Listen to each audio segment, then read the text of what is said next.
The following is a production of DallasCowboys.com and the Dallas Cowboys Football Club. How about them Cowboys? Yeah! Go Cowboys! This is Girls Talk, Boys Talk, presented by Invisalign, trusted by over 500 NFL players for their winning smiles, and broadcasting live from Dallas Cowboys World Headquarters at the Star. Now, your host, Nicole Hutchison.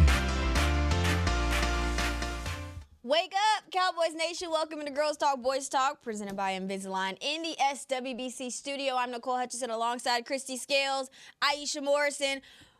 Wake up! Yeah. How y'all doing? We Y'all doing. good? We doing. Are you sure? Okay. Yeah? Mm-hmm. Are you sure?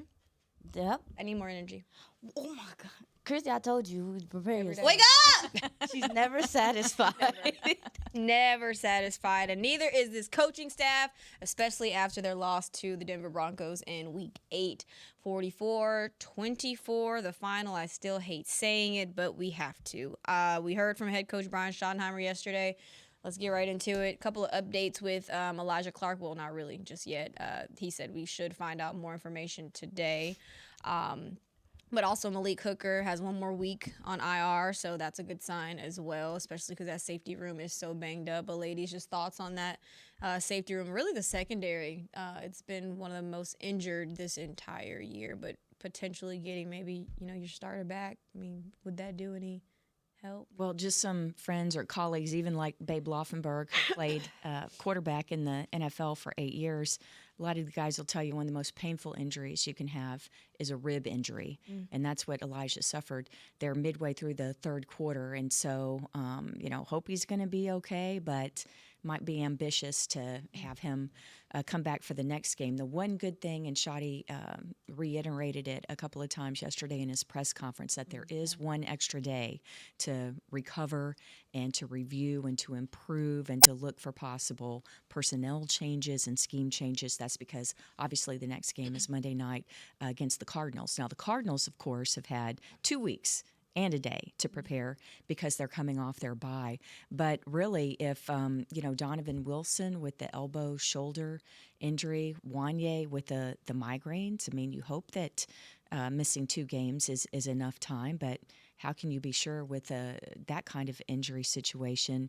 Really, the only, besides Marquise Bell, and then having Reddy Stewart and Corey Ballantyne, backup cornerbacks, get work at practice. You've got Julius Wood, who was signed to the practice squad. Of course, Aisha, we liked him. I think, Nicole, you liked him as well last summer when he had signed with the Cowboys. So that's how it looks at safety right now. Yeah, I thought it was a numbers thing with him. It was. Having to be cut, and then obviously he finds his way back. Yeah, this safety room is pretty decimated right now. And then, I feel like last year, and you ladies can correct me if I'm wrong, it wasn't both. It wasn't safety and corner last year. No. It was mostly corner. Correct. But the safeties were mostly upright. And now this year you're running into midway through the season where you're like, hey, we might have to call up some practice squad guys.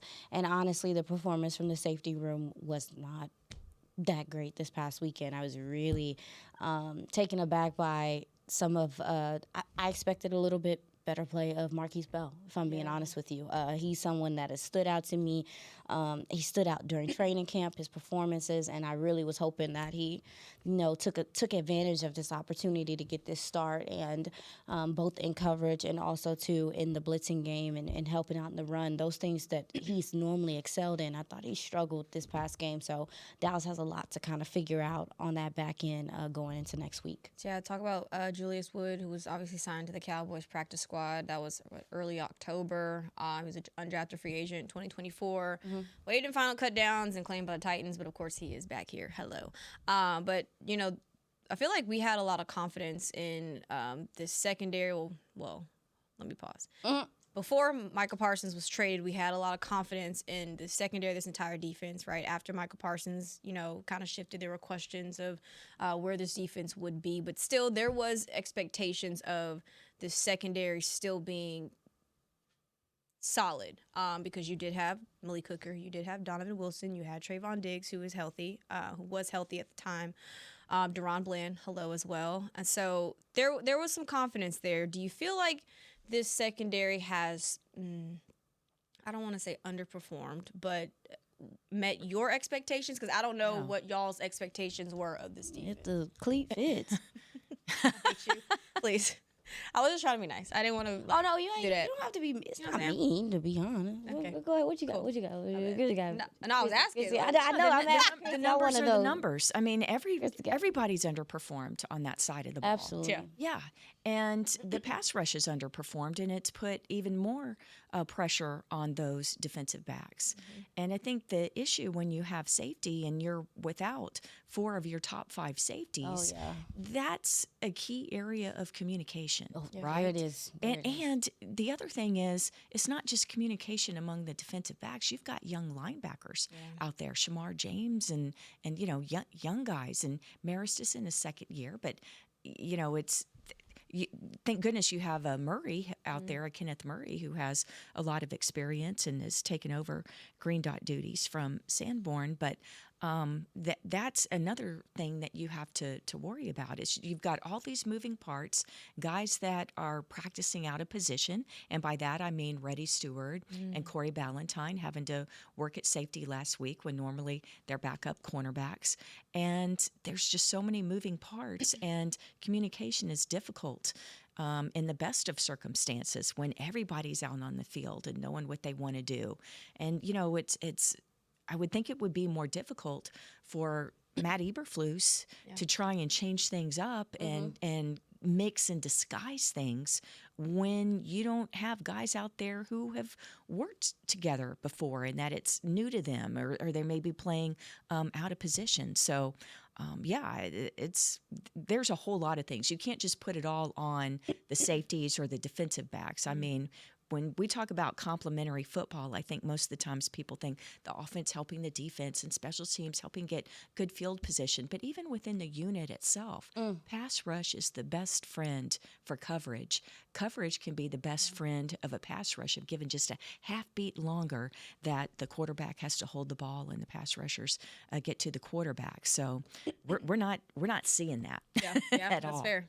Yeah, and Christy, I think you make a really good point about, it being more difficult for Flus to kind of telephone what he is expecting from the defense down to the field through certain guys, because there's so many moving parts, there's so many injuries and things like that. But this is something that kind of in reference to what we talked about the other day, ladies, in regard to trade deadline, and if Dallas is going to continue to go forward, it's imperative that Dallas figures out how to get some foundational players to stick at certain positions on that defense. And what comes to mind is linebacker. You know, what comes to mind is defensive end right now. Yeah. You know, your top defensive ends are not guys like most of these guys are free agent guys. You got young guys like Nealon and Ezaraku and some of these other gentlemen, you know, Solomon Thomas that was brought in, like that are trying to, you know, get the flow of what it's like to be a Cowboy, what it's also to learning these new schemes and stuff. You need to have guys at each position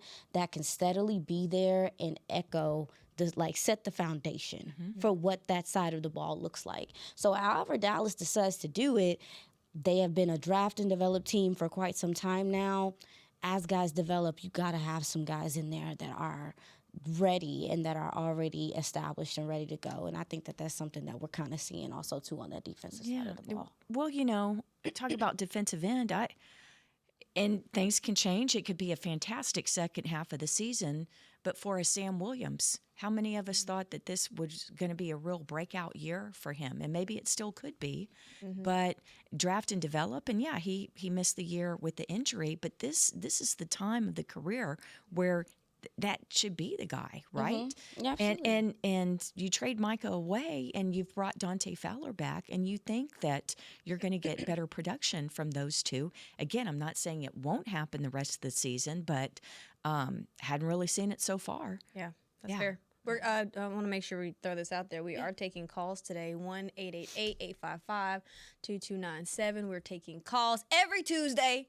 1-888-855-2297. I just feel like I should say it again just because I feel like it. 1-888-855-2297. We are taking calls. We're also going to make sure I'm checking the chat as well. If y'all have questions, go ahead, pop them in because I'll say them and I'll ask the ladies. But we did hear from Shotty yesterday. He had some good things to say. And Christy, I'm going to throw to you. What was kind of one of the biggest takeaways from Shotty's presser yesterday? Well, just that he promised that changes are coming in terms of competition and practice. It could be some personnel changes and then some scheme changes.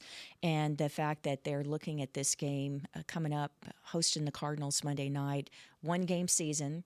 I know that's an old mantra, take it one at a time, one at a time, one at a time. We hear it all the time in every sport, but particularly true this week because you play this game, then you got your bye, and then you can have an even greater, breakdown, and that's when they're going to spend, the coaches, that bye week reviewing even more than what they have from Sunday. And then one other thing kind of caught my attention, and what were we talking about yesterday was those killer penalties, right?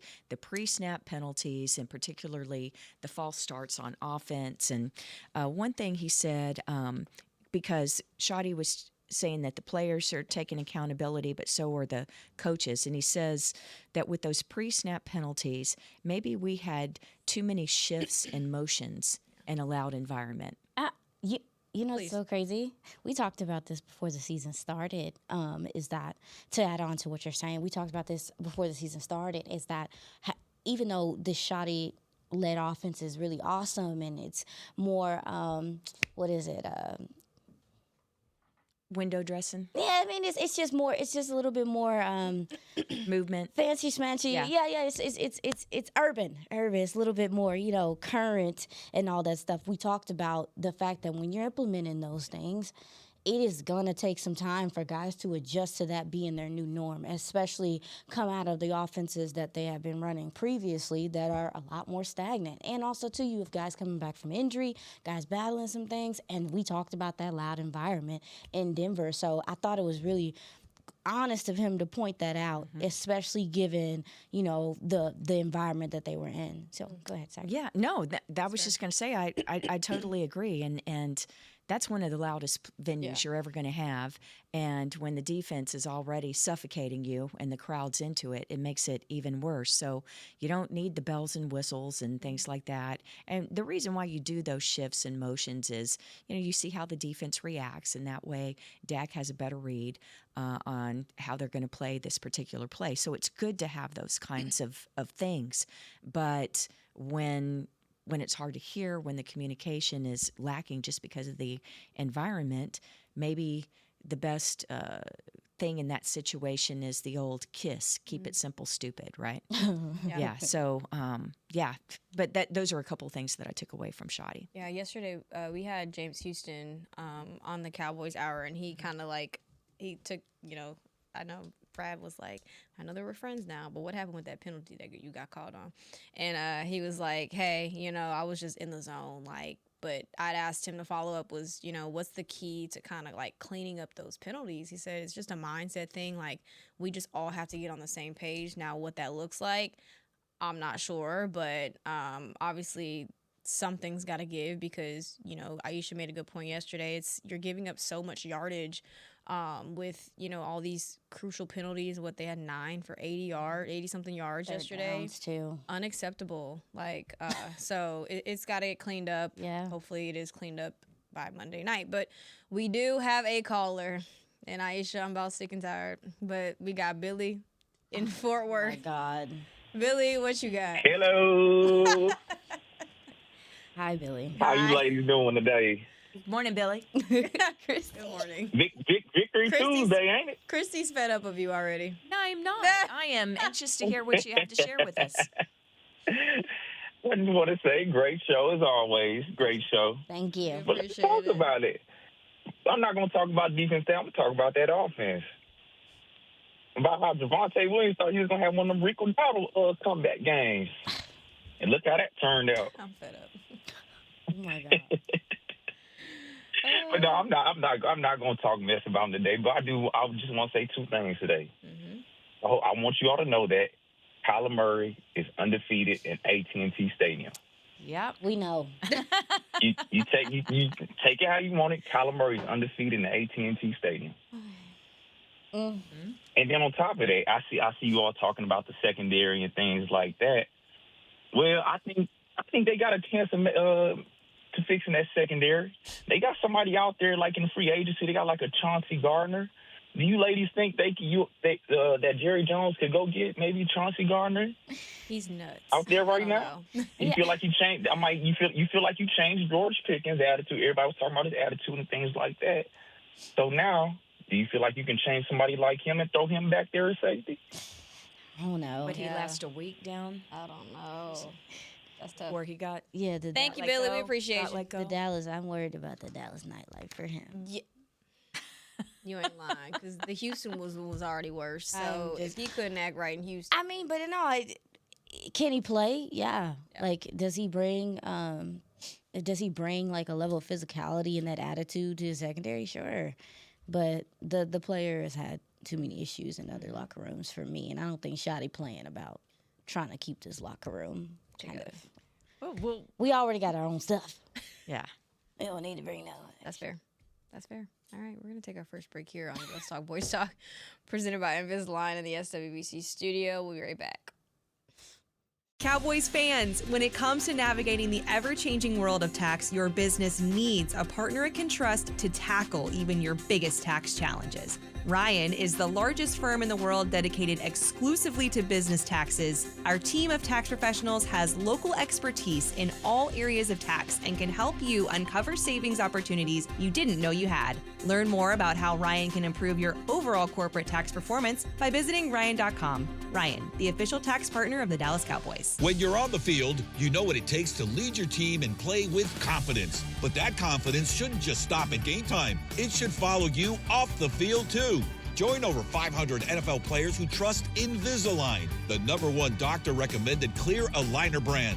Ready to take the first step towards a smile you'll love? Visit Invisalign.com/NFL and find a doctor near you today. Transform your smile and take your confidence to the next level, both on the field and off. Discover Aiden, the official luggage partner of the Dallas Cowboys and Dallas Cowboys cheerleaders. Known for top-tier engineering and craftsmanship, Aiden offers more than just bags. Originating from Australia and designed in New York, it merges fashion, design, and culture. Used by Dallas Cowboys players, staff, and the entire organization, Aiden provides style and functionality for all travelers. Visit AidenTheBrand.com and use code AidenXCowboys for 25% off your purchase. Travel like your favorite stars with Aiden. All right, Cowboys fans, this one's for us. If the men in your life bleed blue and silver like we do, I've found the perfect way to elevate their game day rituals. Gillette just released their best razor in Cowboys colors, and it is everything a Cowboys fan could want. The new Gillette Labs official Dallas Cowboys licensed razor combines his Cowboys pride with Gillette's best shave. And with 50% longer lasting blades, it is truly the gift that keeps on giving.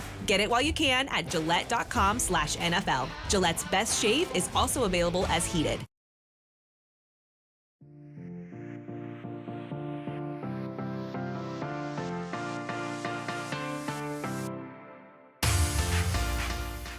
Cowboys Nation limited single game tickets are available now. Get ready to bring the noise as you watch your Cowboys live at AT&T Stadium when they host NFC East rival Eagles, plus Chiefs, Chargers, Vikings, and Cardinals. Visit DallasCowboys.com/tickets or SeatGeek.com, the primary ticketing partner of the Dallas Cowboys. Welcome back into Girls Talk, Boys Talk, presented by Invisalign in the SWBC studio. Nicole Hutchison, Christy Scales, Aisha Morrison. Wake up! Wake up. It's 8:19. Y'all should be up by Wake now. up! If not, People can't wake up! People can't sleep, man. No, they can't sleep. Not Get up. love anymore. this. Get to work Get to right now. All right, we're going to get to work and get to this conversation. We got a lot of conversations in the chat right now. The first question is, sorry, dang it, I lost it. Here we go. Do you think they were fired, mate? Wow, am I okay? I don't know. I got excited. Wake Do up. you think... Christy throwing it in my face. Wake up! I don't like it.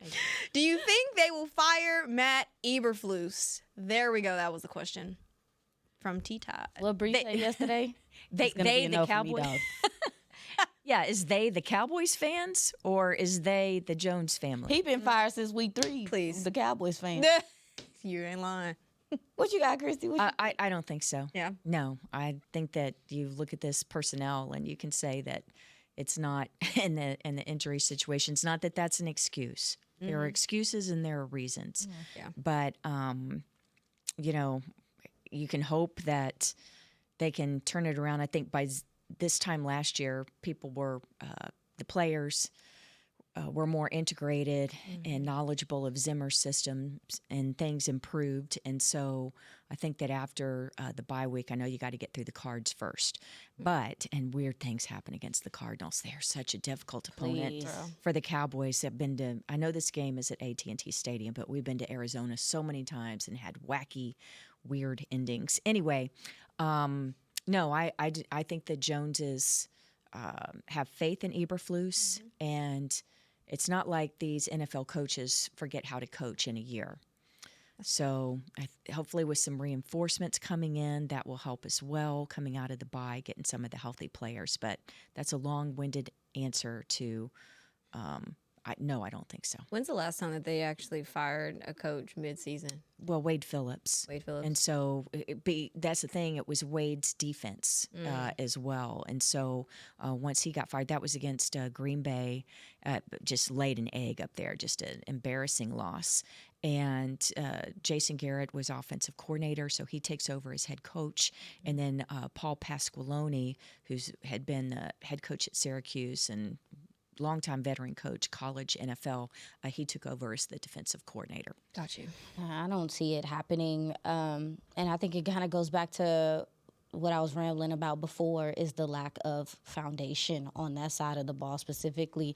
Obviously, the offense has taken to the offensive staff, but defensively, they have definitely been in limbo for a couple years now. And so my thing is like, yeah, I don't know what's going to happen with Eberflus at this point at the end of the year, but if they do decide to change it up, whomever it is, they need to make sure that they are on the same page from, free agency to the draft to all that stuff to scheme.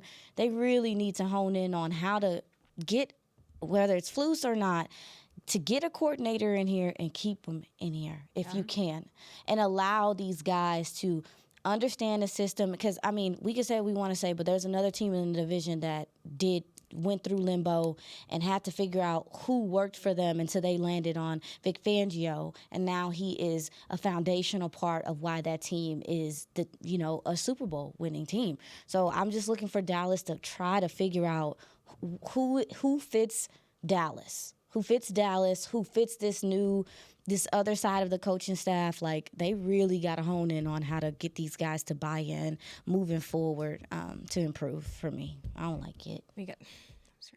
Our next question is, next time, can you ask Shoddy why he never runs the ball at the 1-yard line? And that was to Christy from Jay. Oh, Jay. Well, Javonte Williams had 2 1-yard touchdown runs. So, but I know I feel your frustration in terms of a couple of pass plays there, and then Dak didn't get in right. But just my vantage point on the sideline there, I was just right along the goal line there, and Dak. It's not that it was a bad snap, but he didn't have good control of the football. It's not like it popped up out of his hands, but I could kind of see it moving in his hands a little bit. And so his first priority on that play was securing the ball, and it was just the slightest of bobbles, but enough that attention to making sure that he secured the ball, that's when he should have been, like slamming into the line and trying to push in. So I'll ask Dak later in the week if he felt that on that. But I could just see the ball moving just a little bit. But, Javonte Williams is I hear what you're saying, Jay, but look at the numbers. And they had those were the only 2 scores Sunday, other than the garbage time melting to Jalen Tolbert. Yeah, and that interior offensive line of the Cowboys. Yeah. Speak, Aisha, because that was, getting worked on by, and we talked about this last week. This is one of the best offensive lines you're going to see. This unit has been together for a while. You had guys coming back, kind of trying to get integrated back into the system. You have a starter that is still out on that offensive line. Like, let's not forget, and I think that showed up in this game. Really, those guys got pushed off the line of scrimmage more than I would have liked. Yeah. But some of the schematics are cool, though. I see you, Clayton Adams. Some of the I'm just saying. If they blocked up some of the stuff that they were trying to do in the run game, it would have been successful. We would have seen more yardage on the ground because I just felt like Dallas. I didn't feel like, and you ladies can tell me. I didn't feel like Dallas didn't run the ball well in spots. It's just like they didn't. I'm not going to say they didn't stick to it or if they didn't have the chance to it. Like, I can't put my finger on what it was about the run game, but we saw positive yardage in that game in spots. And did you, ladies? Oh, yeah, for sure. And then when they came out early in the third quarter and, get a good drive, and you're thinking, okay, you can still stick with your game plan. You can be, get it within 2 scores, and then you can still stick with what you want to do with the run and then take your shots. And then non-complimentary football.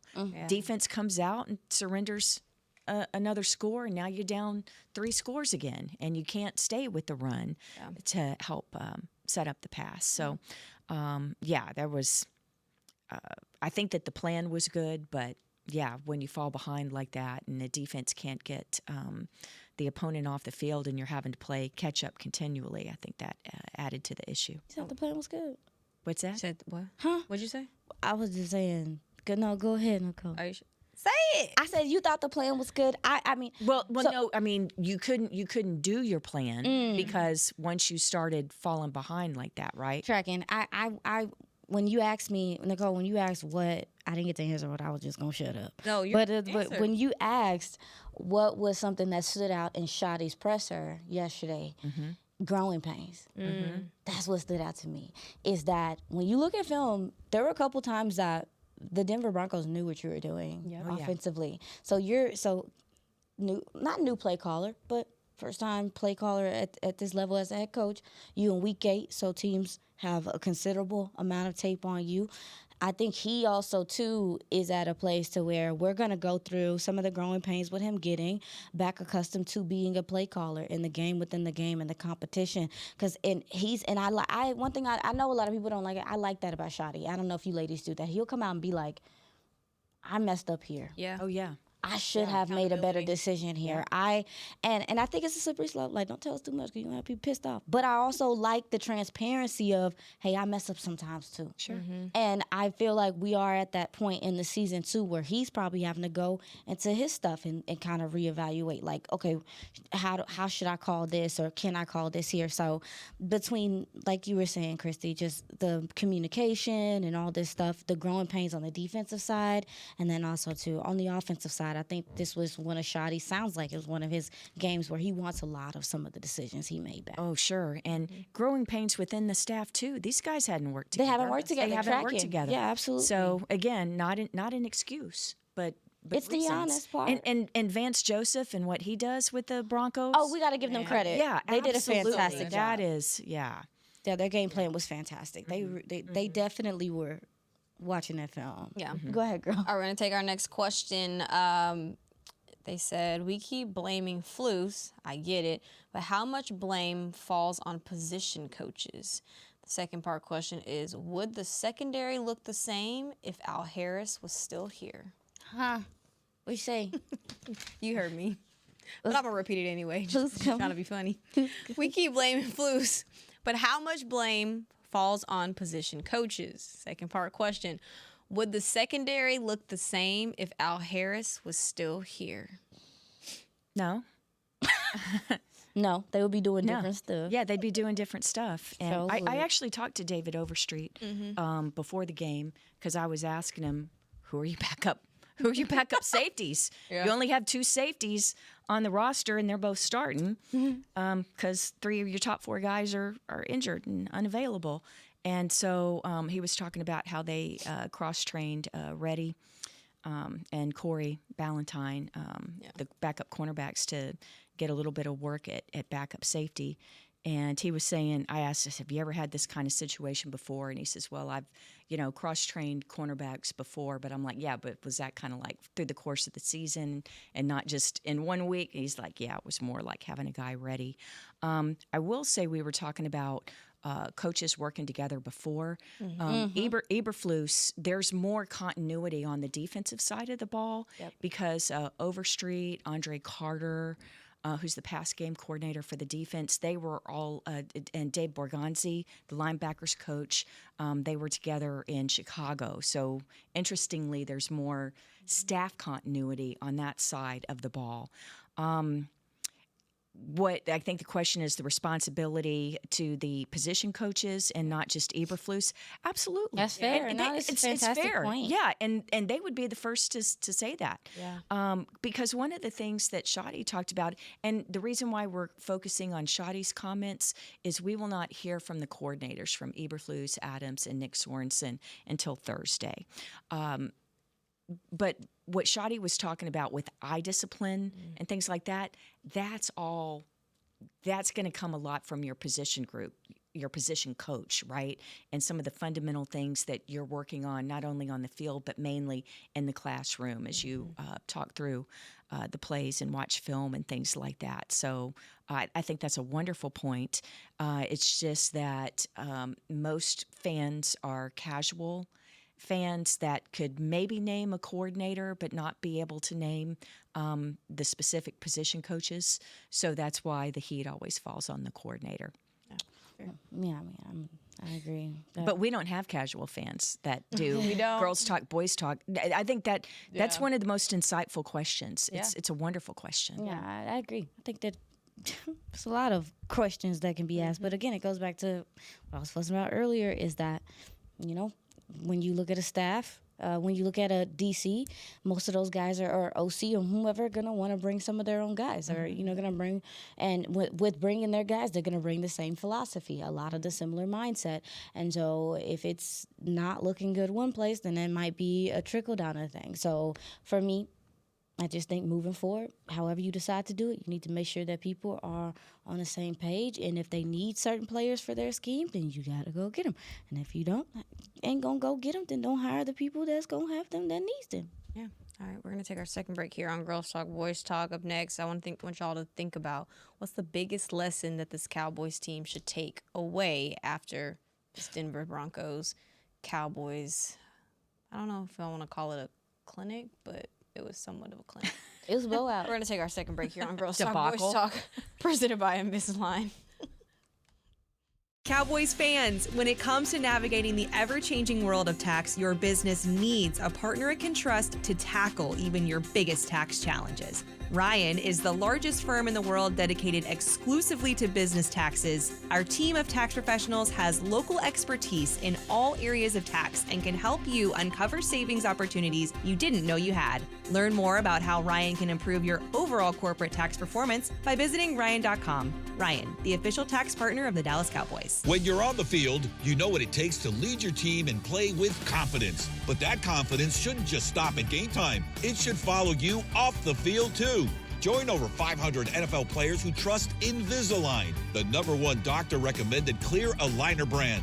Ready to take the first step towards a smile you'll love? Visit Invisalign.com/NFL and find a doctor near you today. Transform your smile and take your confidence to the next level, both on the field and off. Discover Aiden, the official luggage partner of the Dallas Cowboys and Dallas Cowboys cheerleaders. Known for top-tier engineering and craftsmanship, Aiden offers more than just bags. Originating from Australia and designed in New York, it merges fashion, design, and culture. Used by Dallas Cowboys players, staff, and the entire organization, Aiden provides style and functionality for all travelers. Visit AidenTheBrand.com and use code AidenXCowboys for 25% off your purchase. Travel like your favorite stars with Aiden. All right, Cowboys fans, this one's for us. If the men in your life bleed blue and silver like we do, I've found the perfect way to elevate their game day rituals. Gillette just released their best best razor in Cowboys colors, and it is everything a Cowboys fan could want. The new Gillette Labs official Dallas Cowboys licensed razor combines his Cowboys pride with Gillette's best shave. And with 50% longer lasting blades, it is truly the gift that keeps on giving.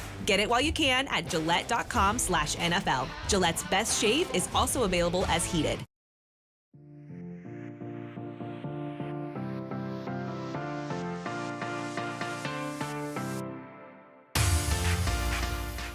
The countdown to game day starts with Rally Days, presented by SeatGeek. Enjoy performances from Cat Hasty and other local artists.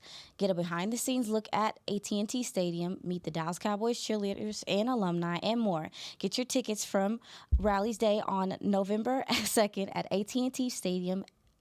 .com/Rally Days. Sorry, y'all. I spaced. I was like, what is that? You're fine. Welcome back into Girls Talk, Boys Talk, presented by Invisalign in the SWBC studio. Nicole Hutchison, Christy Scales, Aisha Morrison. Wake up! Yeah, my brain need to. Really? Because I start seeing them dashes and stuff. My brain was like, girl, it's still 8 a.m. It's fine. It's 8:35. You'll be all right. Carry the two. It's all good. All right, the question I posed was, what was more shocking? I'm sorry, that was not the one that I wanted to use. Sorry. What was the biggest lesson that they should take away from this loss? Ooh, I know we supposed to be thinking about it. I'm still thinking. It's fine. The biggest takeaway. Yeah. It's all good. I just think you can only overcome so much, I guess. Mm-hmm. Does that make sense? I mean, you're trying to overcome new scheme. You're trying to overcome personnel being injured or not having the proper personnel.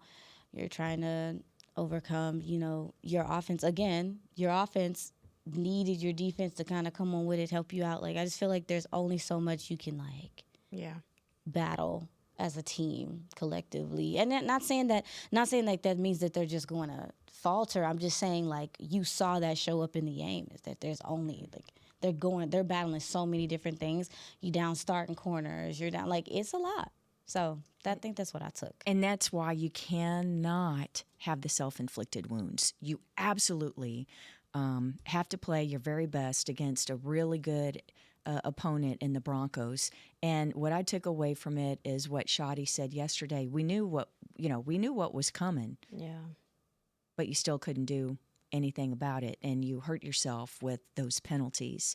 And you went from third most penalized team in the league going against the second most penalized team in the league, and the only thing you beat Denver in was penalties. Committing them. Please. Christy, yeah. Why would you say it like that? Well, because it's a fact. Okay. It's a fact. It's that cheer is it's a fact cheer. No, it is. And this team, really, knowing if the margin, the difference is so slim. The margin for error is so slim in this league because the talent is so equal overall that you just don't have margin for error. And so these self-inflicted wounds, how different would it have been to be up 14-0? If you don't have the false start at the goal line. And score a touchdown, if you get a 3 and out instead of being offsides and continuing the Broncos for series there, second offensive series, you've already had an interception, right? A takeaway from your defense. You could have gone up 2 scores. Yeah. And how would the rest of that game played out with that? So, I mean, Denver was the superior team. Absolutely, by far. Yeah. And even the coaching. We have our next caller, Eddie in Virginia Beach. What you got, Eddie?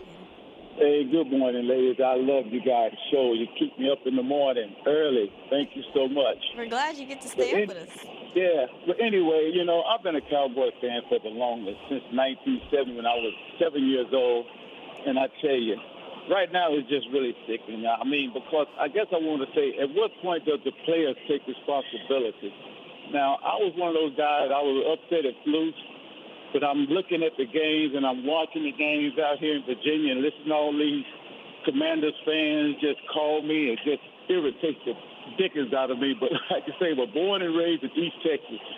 We need to get some better players to hold people more accountable. And that's all I really got to say. 'Cause it is really frustrating. But at what point did Mr. Jones say win is win? And enough is enough.